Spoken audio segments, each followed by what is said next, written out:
What was the evidence from 130,000 years ago? Okay, so it's not let me be clear about this, because this is something that is often misrepresented in my views. It is not the evidence for an advanced civilization that we find 130,000 years ago in America.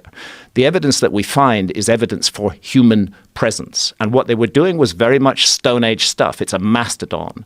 It's a mastodon skeleton that was excavated. It was actually found by accident during road construction near San Diego.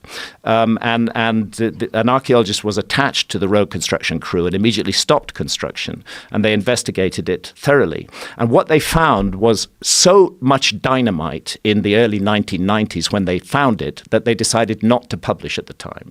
Because what they found was evidence that those mastodon bones had been cracked open by human beings using tools, and that the marrow had been extracted, that one tusk had been left standing upright in the ground and another had been left beside it, that a femur of the animal had been taken away completely from the site.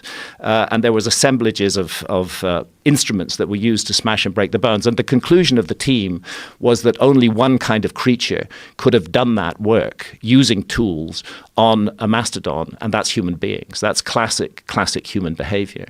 So this sets the goalposts in a totally different place. Suddenly we have to consider that humans have been in America for 130,000 years.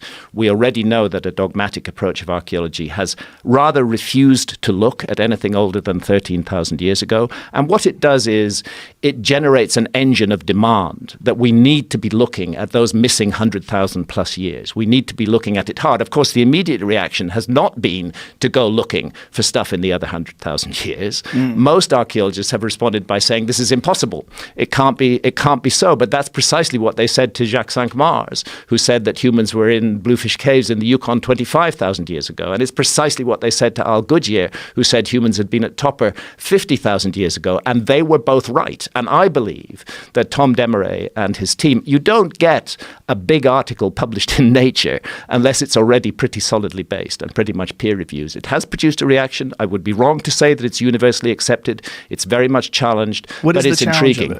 What is the challenge? The challenge fundamentally comes from we archaeologists know that there were no human beings in the Americas that far back. To put it in perspective, it's about 60,000 years before the first evidence of human beings in Europe.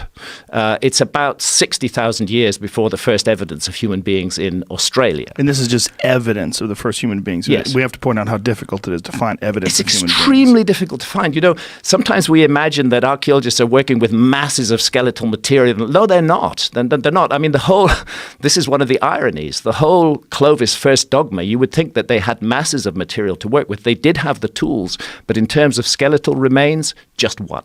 Just one single skeletal remain from that period.